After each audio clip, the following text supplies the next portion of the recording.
दोस्तों नमस्कार, स्वागत है आपका 4 PM पर। मैं हूं आपके साथ अदिति। देश की चुनावी व्यवस्था और लोकतंत्र को लेकर के इस वक्त की जो सबसे बड़ी खबर और चौंकाने वाली खबर है वो है सुप्रीम कोर्ट की CGI chief justice of India की बेंच ने आज चुनाव आयोग के ये जो कंट्रोवर्शियल एसआईआर है, स्पेशल इंटेंसिव रिवीजन है, उस नियम पर अपना अंतिम फैसला सुना दिया है और इलेक्शन कमीशन को एसआईआर को क्लीन चिट दे दिया है। कोर्ट ने विपक्ष और सामाजिक कार्यकर्ताओं की सभी आपत्तियों को खारिज करते हुए एसआईआर प्रक्रिया को पूरी तरह से वैध और संवैधानिक करार दिया है। जाहिर सी बात है, ये विपक्ष के लिए बहुत बड़ा झटका है। इसके खिलाफ जिन्होंने मोर्चा खोला था उनके लिए बहुत बड़ा झटका है। इस फैसले के आते ही देश के राजनीतिक गलियारों और सोशल मीडिया पर एक नई बहस छिड़ गई है, जिसमें सुप्रीम कोर्ट सवालों के घेरे में आ गया। वरिष्ठ चुनावी विश्लेषक, अब जानते हैं, योगेंद्र यादव, दिग्गज वकील प्रशांत भूषण और साथ ही साथ महुआ मैत्रा टीएमसी सांसद ने इस फैसले पर बेहद तीखी प्रतिक्रिया दी है और भारतीय लोकतंत्र के लिए इसे काला दिन बता दिया। आखिर क्या है पूरा विवाद और क्यों खड़े हो रहे हैं न्यायपालिका पर सवाल, सुप्रीम कोर्ट पर सवाल। एसआईआर यानी स्पेशल इंटेंसिव रिवीजन चुनाव आयोग की यह प्रक्रिया है जिसके तहत मतदाता सूची यानी वोटर लिस्ट की विशेष समीक्षा की जाती है।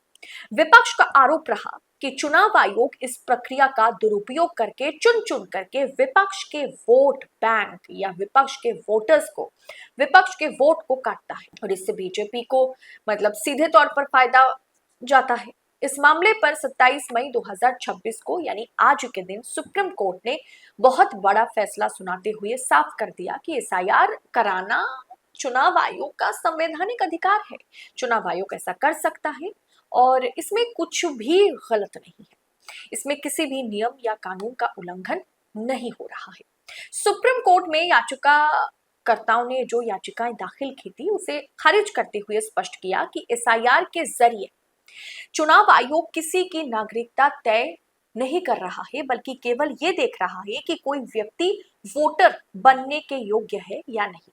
कोर्ट ने आदेश दिया कि जिन लोगों के नाम गैर नागरिक होने के शक में मतदाता सूची से हटाए गए, उनके मामले में 4 हफ्ते के भीतर गृह मंत्रालय यानी मिनिस्ट्री ऑफ होम अफेयर्स और विदेशी जो न्यायाधिकरण है, फॉरेन ट्रिब्यूनल से इन तमाम एजेंसियों को भेजा जाएगा और ये तय करेंगे कि ये नागरिक है या नहीं। लेकिन विपक्ष का सवाल था, यदि ये जो मामला है सरकार के अधीन गृह मंत्रालय के पास ही जाता है, अमित शाह के पास ही जाएगा, तो निष्पक्षता की उम्मीद कैसे की जा सकती है।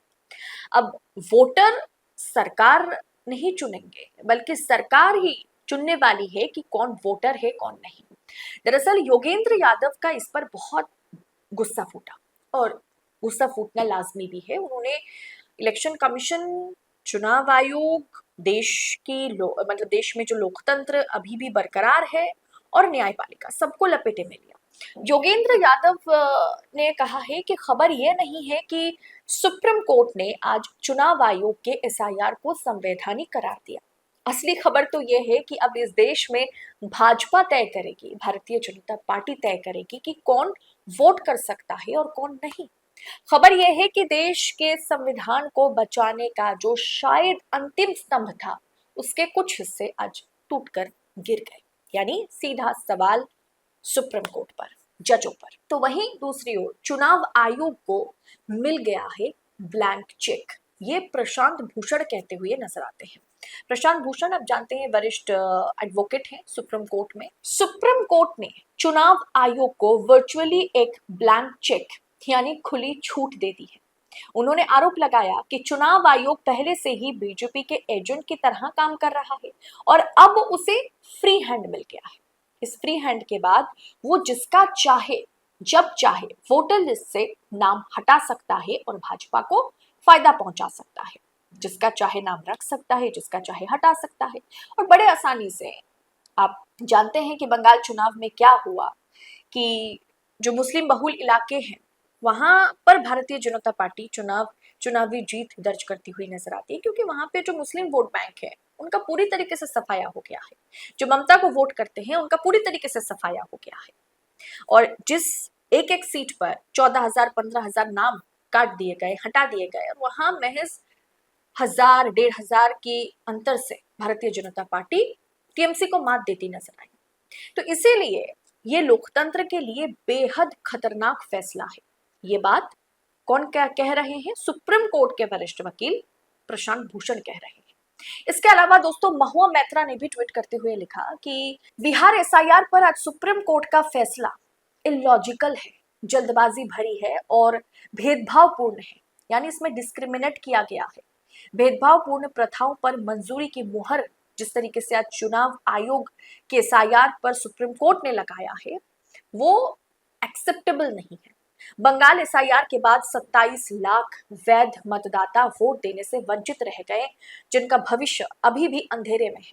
न्याय होना ही नहीं चाहिए, बल्कि न्याय होता हुआ दिखना भी चाहिए। सही बात है।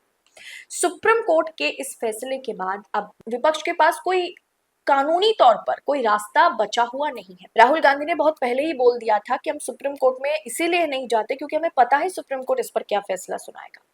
योगेंद्र यादव जैसे बड़े हस्ती, प्रशांत भूषण जैसे बड़े लोग का मानना है कि अब देश में एक ऐसा चुनावी चक्रव्यूह बन गया है जहां विपक्ष के लिए कोई स्पेस नहीं बची है और चुनावों का परिणाम वोट डालने से पहले ही तय किया जा सकता है। चुनाव आयोग को जिस तरीके से आज खुली छूट दे दी गई है, अब इसके बाद आप जानते हैं कि विपक्ष के वोट बैंक धरल्ले से काटे जाएंगे और उसका पूरा पूरा फायदा भारतीय जनता पार्टी को होगा। और इस देश में शायद 1-2 साल के भीतर एक राष्ट्र, एक चुनाव और एक पार्टी ही रह जाएंगे। फिलहाल इस पूरी रिपोर्ट पर आपकी राय क्या है? जो कुछ भी प्रशांत भूषण ने कहा है, महुआ मैत्रा ने कहा है और योगेंद्र यादव ने कहा है, कि क्या आप इसके साथ इत्तेफाक रखते हैं? क्या आप इसके साथ सहमत हैं? कमेंट बॉक्स में अपनी राय हमारे साथ जरूर शेयर करें। और ऐसी खबरों को यूं ही पाने के लिए 4 PM न्यूज नेटवर्क के साथ बने रहे। इस रिपोर्ट में इतना ही। जल्द होगी आपसे मुलाकात। बहुत बहुत शुक्रिया आप सभी का। जय हिंद, जय भारत।